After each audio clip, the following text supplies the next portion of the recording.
In 1909, Clark County, Nevada was established to serve a growing community. Now in 2009, we are proudly celebrating a century of service. Join us as we examine our past with these centennial stories.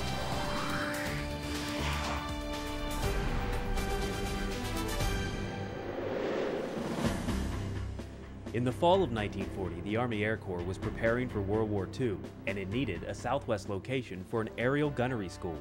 Clark County had everything the Army Air Corps was looking for: clear skies and good year-round flying weather.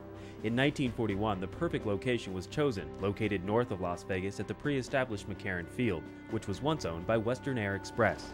The land was leased to the Army Air Corps, and the airfield would serve both civilian and military aircraft. From the very beginning, the gunnery school had some of the most strategic weapons of the day.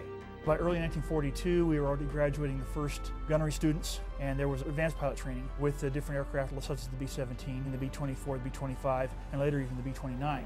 During World War II, military personnel trained right here in Clark County helped defeat our enemies.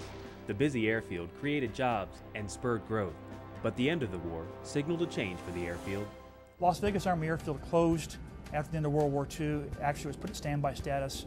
It was looked at and evaluated as something because of the range and everything that they wanted to keep open. So late 1940s, I think 49, it reopened, initially as a jet pilot training school. The new jet aircraft were faster and more maneuverable, and once again, the airspace over southern Nevada was the perfect spot for training. Also during this time, there would be some military reorganization. The U.S. Army Air Forces would divide into two separate branches. In addition, some airfield names would change. The Air Force, during World War II, the Army Air Forces had named most of their fields for the town nearby.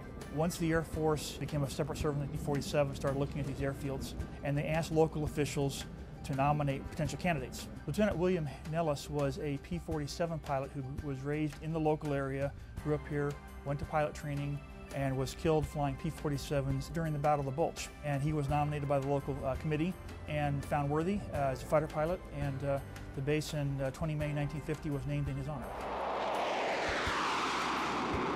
Nellis Air Force Base would grow and flourish into a small city, and by the end of the Vietnam War, the base was used for even more specialized training. Red Flag, later Green Flag, and other exercises were set up to simulate air-to-air and air-to-ground combat, making Nellis Air Force Base a one-of-a-kind location.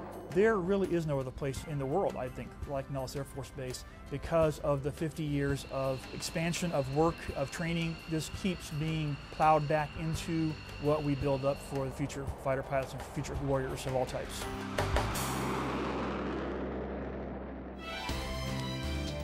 Clark County invites you to log on and share your stories with us. It's easy. Just go to accessclarkcounty.com/100. The website is packed full of events and activities along with news and information. Plus, click on the Tell Your Stories button and share your personal memories of people, places, and events, or your family's history in Clark County. For additional information, you can also call 702-455-8200.